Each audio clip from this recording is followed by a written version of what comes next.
25 বছর আগের মজার মুহূর্ত আবারও ফিরে পেলাম। এগুলো এগুলো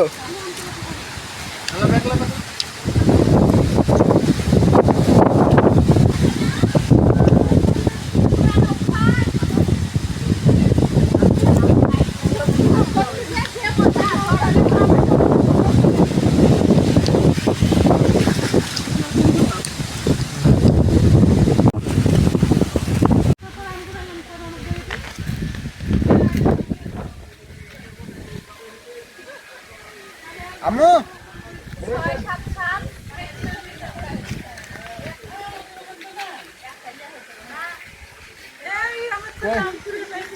হঠাৎ বোনের বাড়িতে রাত 9টায় ঝড় উঠে গেছে। উঠানের মাঝে দাঁড়িয়েছিলাম, প্রচণ্ড ভয় পেলাম।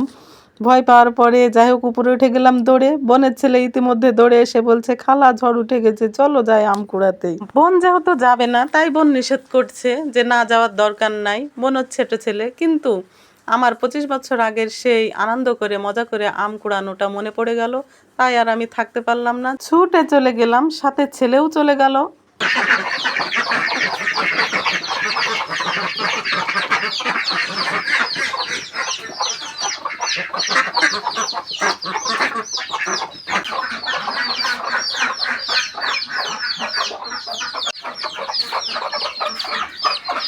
গ্রামে এখন সকালবেলায় এরাও বাড়ির বড় সদস্য, এরা বাইরে বের হওয়ার জন্য অস্থির হয়ে পড়েছে। এদিকে রাত্রে ঝড় হয়েছে তাই গাছ থেকে পাকা আমড়া কাঁচা আমড়া সবই ছিঁড়ে পড়েছে।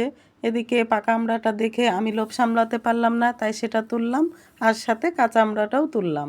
তুলে এদিকে গ্রামের বড় উঠান ঝাড়ু দিতে বেশ ভালো লাগে, তাই আমি ঝাড়ু দিতে শুরু করলাম। কিন্তু আমার বোনের মেয়ে এসে সেটা দিল না। আর রাত্রে এই যে কুড়িয়ে পাওয়া আম বারান্দায় থেকে গেছে, দেখুন আমি এগুলো ঝাঁকায় তুলে নিচ্ছি। যেহেতু রাত্রে ঝড়ে মজা করে আমগুলো কুড়িয়েছি তাই এখন বেশ আনন্দের সাথে ঝাঁকাই তুলছি। এইগুলো সবগুলো আমি আচার করে নিব। আর এই যে দেখো অলরেডি আলাদা করে রাখা আছে এইগুলো গাছ পাকা আম, এটা হচ্ছে গোপালভোগ আম। আমার ছেলে দেখেছো রাত্রে অলরেডি বসে বসে সে পাকা আম খেয়েছে। শহর বাজারে তো আমরা অনেক আম কিনে খাই, কিন্তু এই যে আমার ছেলে নিজে হাতে আনন্দ করে মজা করে বাগানে যে ঝড়ে আম কুড়িয়ে এনে যে খালো, অন্যরকম একটা আনন্দ পেলো, এটা দেখে আমার বেশ ভালো লাগলো। এইদিকে পাকা আম গাছ পাকা, আমিও লোভ সামলাতে পারলাম না, তাই কাটতে বসে গেলাম। আর যেহেতু সবাই খাবে, আর সবাইকে দেওয়ার আগে অলরেডি আমি আগে নিজেই খেয়ে ফেলেছি, কেননা গাছ পাকা আম বলে কথা, এটা অনেক টেস্ট, অনেক মিষ্টি। আমগুলো দেখতে সবুজ মনে হলেও কাটছি যখন ভেতরটা একেবারে টকটকে লাল। দেখো এদিকে গাছ পাকা আম বলে কথা, আমার এই যে কলিজার টুকরা মা সেও কিন্তু মুখের স্বাদ বোঝে, পাকা আম খাচ্ছে।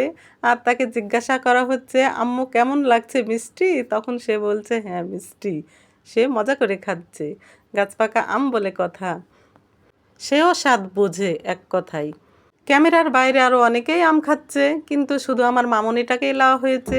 আর আমার মামনিটাকে যখন জিজ্ঞাসা করছি কেমন লাগছে, তখন সে বলছে ইয়াম্মি, আঙ্গুল দিয়ে দেখাচ্ছে। যাই হোক, আজকের ভিডিওটি এ পর্যন্তই। ভালো থেকো, সুস্থ থেকো, আল্লাহ হাফেজ, আসসালামু আলাইকুম।